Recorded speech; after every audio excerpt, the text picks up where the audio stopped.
अपनी 7 दिन पहले की प्रोग्रेस चेक करो। 7 डे पहले आपने कितनी पढ़ाई की थी, कितना काम किया था, क्या क्या किया था, क्या नहीं किया था। अपनी प्रोग्रेस चेक करो। एग्ज़ाम भी आपको कुछ टाइम बाद याद आया होगा कुछ, और आप हो अपना टाइम वेस्ट करने में लगे हुए हो। ये टाइम वेस्ट जो हो रहा है, आपके टाइम के साथ साथ आपकी लाइफ भी वेस्ट हो रही है। Hey everyone, welcome to my YouTube channel story में। तो आज की वीडियो में हम बात करने वाले हैं कि आप अब से और नेक्स्ट 7 डेज में खुद को कैसे इम्प्रूव करोगे। जो आपने अपना टाइम वेस्ट किया उस टाइम को कैसे कवर करोगे। तो अब तक आपने जो टाइम वेस्ट किया उस टाइम को भूल जाओ, और अब आप आगे कैसे करोगे वो देखो। आप एक एवरेज स्टूडेंट हो या एक टॉपर भी स्टूडेंट हो, तो आप इस वीडियो को छोड़ के मत जाना, वरना बहुत बड़ी मिस्टेक कर दोगे। तो मैं एक स्टोरी पे आता हूँ, एक स्टोरी सुनाता हूँ कि दो स्टूडेंट, एक टॉपर एक एवरेज। मान लो एक टॉपर स्टूडेंट है ए और एवरेज स्टूडेंट है बी। बी से टॉपर हो गया, ए से एवरेज स्टूडेंट। अब इन दोनों में एक टॉपर है एक एवरेज है। जो टॉपर स्टूडेंट था वो अपना फर्स्ट से लेके 9th क्लास तक टॉप करता रहा, स्कूल में टॉप करता रहा। और एक बी स्टूडेंट जो है वो अपना एवरेज मार्क्स लेके आता था, 50%, 55, 65%, 70%, इस तरीके से मार्क्स लाता था।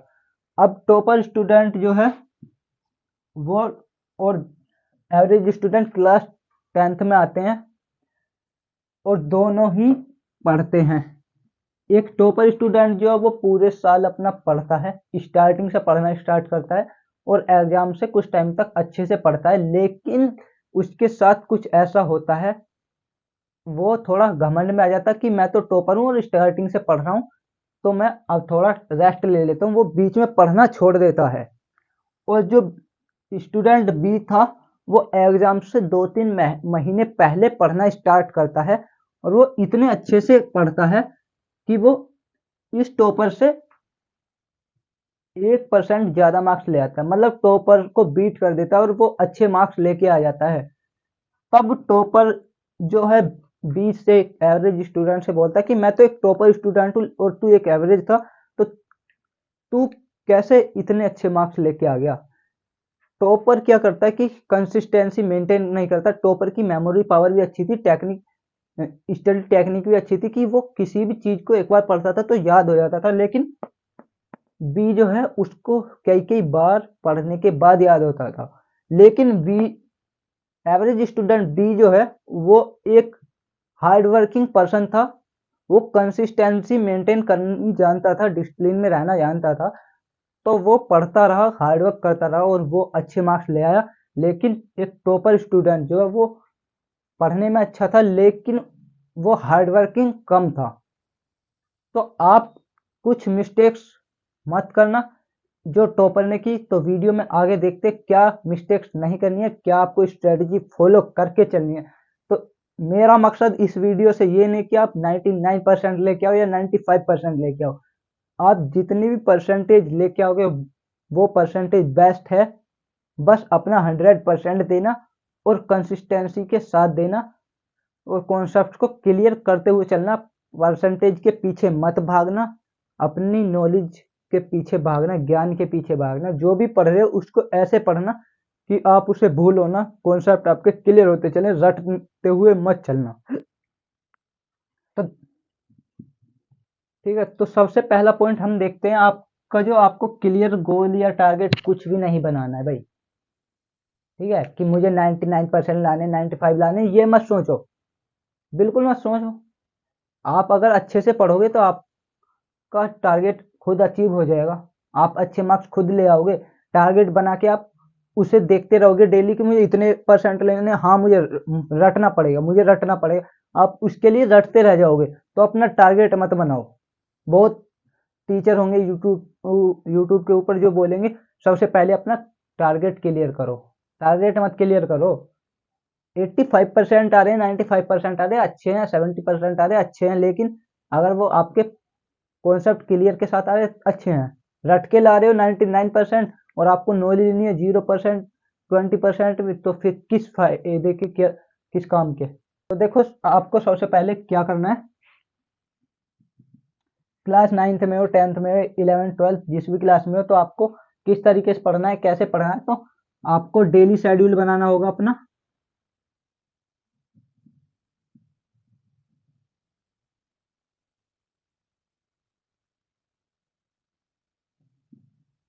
ठीक है, तो आपको अपना डेली शेड्यूल बनाना है। डेली शेड्यूल किस तरीके से, मान लो आपने आज पढ़ाई की, आपने आज रात को 10 बजे 11 बजे तक पढ़ाई की, आप सोने जा रहे हो, तो उस टाइम पे हर रोज सोने से 10 मिनट पहले, ठीक है, सोने से 10 मिनट पहले अपने एक सीट पे लिख लो कि मुझे कल 7 बजे से पढ़ना है, या 6 बजे से, 9 बजे से, 8 बजे से, जैसे भी आपको जिस टाइम पढ़ना है,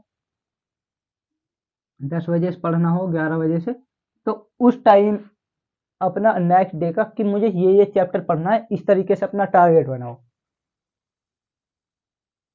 और टारगेट शेड्यूल भी इस तरीके का मत बना लेना कि मुझे कल 10 घंटे पढ़ना है या 12 घंटे, 15 घंटे, इस तरीके से मत बनाना। शेड्यूल बनाना है कि मुझे ये चैप्टर पढ़ना है, इस सब्जेक्ट का ये वाला चैप्टर पढ़ना है, इस सब्जेक्ट का ये वाला चैप्टर पढ़ना है, एक चैप्टर पढ़ना है एक सब्जेक्ट का, मुझे 2 सब्जेक्ट पढ़ने हैं, इतने चैप्टर पढ़ने हैं, इस तरीके से छोटा टारगेट बना के चलना स्टार्टिंग में। बाद में बेशक उसको अपना शेड्यूल को बढ़ाते चलना, कोई दिक्कत नहीं है। अब पॉइंट नंबर सेकंड की अगर हम बात करें, पॉइंट नंबर सेकंड क्या होगा, clear study material.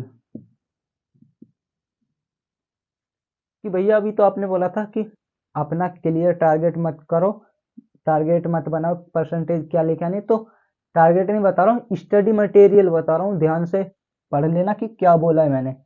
Clear study material मतलब कि कुछ स्टूडेंट क्या करते हैं, मैं ये भी पढ़ लूँ, ये भी पढ़ लूँ, ये वाली बुक भी पढ़ लूँ, और इसी चक्कर में सब कुछ बर्बाद।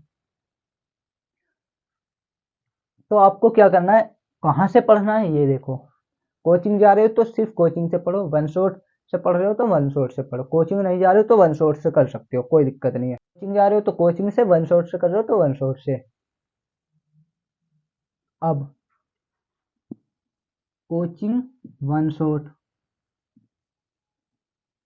बुक, बुक से कर रहे हो या क्वेश्चन बैंक से कर रहे हो, ठीक है, आपको ये सब अपना क्लियर करके रखना हो कि मुझे कहाँ से पढ़ना है, कैसे पढ़ना है, ठीक है। तो डेली प्रैक्टिस करनी है, डेली क्वेश्चन प्रैक्टिस करनी है, कहाँ से करनी है वो भी आपको देखना, बुक से करनी है या सैंपल पेपर से करनी है, क्वेश्चन बैंक से करनी है, वो आपको देखना होगा, ठीक है। और अगर रिवीजन करना है, रिवीजन कहाँ से करना है, टीचर से या नोट्स से। तो ये जो पॉइंट्स हैं, आपको इन पॉइंट्स को अच्छे से क्लियर करके रखना होगा, अपना स्टडी मटेरियल क्लियर करके रखना होगा कि अगर आप वन शॉट से पढ़ रहे हो तो सिर्फ वन शॉट को फॉलो करना, कोचिंग नहीं जाते हो तो, और कोचिंग जाते हो तो सिर्फ कोचिंग जाना, वन शॉट बिल्कुल भी मत देखना। बहुत से टीचर बोलेंगे कि वन शॉट देखो, कोचिंग जा रहे हो तब भी वन शॉट देखो, नहीं, सिर्फ आपको वन शॉट पे फोकस करना है, या तो अगर कोचिंग नहीं जा रही हो और कोचिंग जा रहे हो तो भूल कर भी वन शॉट मत देखना, क्योंकि कोचिंग में आपको अलग तरीके से पढ़ाया जाएगा और वन शॉट में आपको अलग तरीके से पढ़ाया जाएगा, और आपका वहाँ पे माइंड डिस्ट्रैक्ट हो जाएगा, और आपकी जो कोचिंग वाली पढ़ाई और वन शॉट वाली वो सिर्फ एक खेल बन के रह जाएगी। और क्वेश्चन बैंक, आप बुक पढ़ रहे हो या क्वेश्चन बैंक से पढ़ रहे हो, क्वेश्चन प्रैक्टिस कहाँ से कर रहे हो, बुक से या क्वेश्चन बैंक से, सैंपल पेपर से, वो आपको देखना है, ठीक है। और रिवीजन कैसे कर रहे हो आप, रिवीजन टीचर करा रहा है उससे कर रहे हो या अपने नोट्स से कर रहे हो, वो भी आपको देखते हुए चलना है। अब इम्पोर्टेंट पॉइंट की हम बात करते हैं, इम्पोर्टेंट पॉइंट क्या होगा आपका, आपको पढ़ना किस वे में है, कि आप, भैया आपने ये सब तो बता दिया कि इस तरीके से आपको स्टार्टिंग करनी है, इस तरीके से आपको फॉलो करते चलना है, लेकिन आपको पढ़ना किस तरीके से जो आप स्टार्टिंग से लास्ट तक पढ़ पाओ, क्योंकि कुछ बच्चे होते हैं जो स्टार्टिंग में अच्छा पढ़ते हैं, 4-5 दिन जोश जोश में, फिर छोड़ देते हैं। तो आपको क्या करना है, मैं आपको 7 दिन का टारगेट बना के देता हूँ,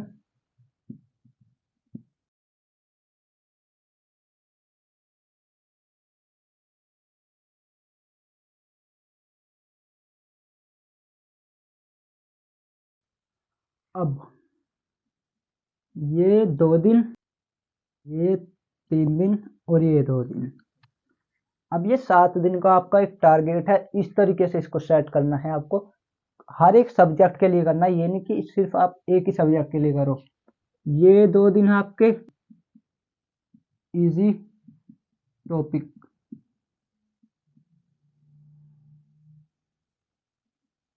मीडियम टॉपिक, हार्ड टॉपिक्स। अब आपको ये करना है, आप केमिस्ट्री पढ़ो, फिजिक्स पढ़ो, मैथ पढ़ो, बायोलॉजी पढ़ो, आर्ट्स में इकोनॉमिक्स, हिस्ट्री, ज्योग्राफी, कॉमर्स में अकाउंट्स पढ़ो, कुछ भी पढ़ो, आप जो भी पढ़ रहे हो, जो भी आपका सब्जेक्ट है, उसमें आपको देखना है, या तो आप सब्जेक्ट के चैप्टर वाइज बना लेना, कि मान लो इजी में आप मैथ के 4-5 चैप्टर इजी वाले, मीडियम में आप 3-4 चैप्टर मीडियम, और हार्ड में आपके जो भी बचे चैप्टर हार्ड है वो हार्ड में। या आप ऐसे भी कर सकते हो कि चैप्टर है आपका, जो भी फर्स्ट चैप्टर पढ़ रहे हो आप, उसके इजी टॉपिक एक साथ लिख लेना, मीडियम टॉपिक में लिख लेना मीडियम वाले, और हार्ड में हार्ड वाले, इस तरीके से कर लेना। तो पहले 2 दिन आपको इजी से स्टार्टिंग करनी है, ताकि आपका एक फ्लो बन पाए इजी चैप्टर्स को पढ़ना। फिर बाद के 3 दिन आपको मीडियम टॉपिक्स पढ़ने हैं। तो आपको फर्स्ट से और 5 डे तक, फर्स्ट डे और 5th डे तक आपको एक पढ़ने की हैबिट भी हो जाएगी, थोड़ी थोड़ी सिटिंग हैबिट भी हो जाएगी। तो आप स्टडी को छोड़ के नहीं भागोगे हार्ड टॉपिक्स को देखकर, ठीक है। आपको जब हैबिट बन जाए, हार्ड के लिए भी हैबिट बन जाए, तो आपको एक तो ये करना है, आपको 3 घंटे का एक टाइमर लगाना है, और 3 घंटे कंटिन्यू पढ़ना है बैठ के। आपको एक सिटिंग हैबिट 3-3 घंटे की बनाते हुए चलनी है, ताकि आप एग्जाम देने जाओ जब, तो आप एग्जाम में भी अपनी सिटिंग हैबिट बना पाओ, अच्छे से बैठ पाओ 3 घंटे। आपको मीडियम में क्या करना है, आपको 1 घंटे की अलार्म लगाना है, 1-1 घंटे का। जब आप कोई टॉपिक पढ़ रहे हो 1 घंटा पढ़ो, अलार्म लगा दो 1 घंटे का, और 1 घंटे के बाद थोड़ी देर के लिए रेस्ट लो, फिर 1 घंटा पढ़ो। फिर अब जब आप हार्ड पे भी आओ, तो फिर उस अलार्म को 1 से 1.5 घंटा या 2 घंटे पे कन्वर्ट कर दो, और जब आपके 7 दिन कवर हो जाए, तो उसके बाद आप 3 घंटे का हफ्ते में, या हफ्ते 15 दिन में 3-3 घंटे का एक शेड्यूल कंटिन्यू बनाना, जिसमें आप एग्जाम के लिए अपनी हैबिट बना पाओ, ठीक है। ठीक है, तो 7 दिन आपको किस तरीके से पढ़ना है, 7 दिन के लिए आपको क्या फॉलो करना है। पहले 2 दिन आपको इजी टॉपिक्स पढ़ने हैं, ताकि आप पढ़ते हुए बीच में से भागो ना। फिर 3 दिन मीडियम टॉपिक्स उठाने हैं, ताकि आपको इन 5 के 5 दिन में एक सिटिंग हैबिट, एक स्टडी हैबिट बन जाए, आप बैठ के पढ़ पाओ अच्छे से।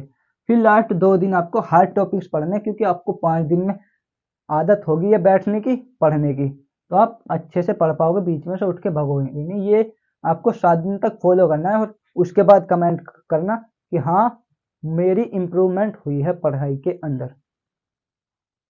अब एक इम्पोर्टेंट पॉइंट और बता देता हूँ मैं। इम्पोर्टेंट पॉइंट है आपका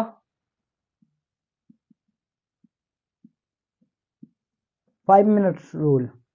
ये 5 मिनट्स रूल क्या कहता है कि जब आप पढ़ने बैठते हो, तो आपका माइंड बोलेगा कि यार रील्स देख ले, वीडियो गेम्स खेल ले, तो आपको क्या करना है, आपको आपको अपने माइंड से बोलना है कि बस 5 मिनट और पढ़ लेते हैं, उसके बाद कर लेंगे, 5 मिनट और पढ़ लेते हैं, उसके बाद वीडियो गेम खेल लेंगे। तो आपको ऐसे ही 5-5 मिनट करके अपने माइंड को उलझा के रखना है, और उसको फिर ये पता चल जाए कि हाँ तुम अब गिव अप नहीं करने वाले, तुम पढ़ाई पर ही फोकस करोगे। आप अगर 5-5 मिनट पढ़ते हो कि 5 मिनट और कर लेते हैं, उसके बाद 5 मिनट और पढ़ लेते हैं, उसके बाद खेल लेंगे वीडियो गेम, तो आप क्वेश्चन को जो करते रहोगे 5-5 मिनट ऐसे ही करके, तो आप उसी क्वेश्चन के अंदर गुम होने लग जाओगे, और आपकी की जो हैबिट है वो अच्छी होती चली जाएगी। क्योंकि स्टार्ट करना जो होता है वो मुश्किल होता है, लेकिन अगर स्टार्ट कर दिया तो फिर आपको कोई रोक नहीं सकता।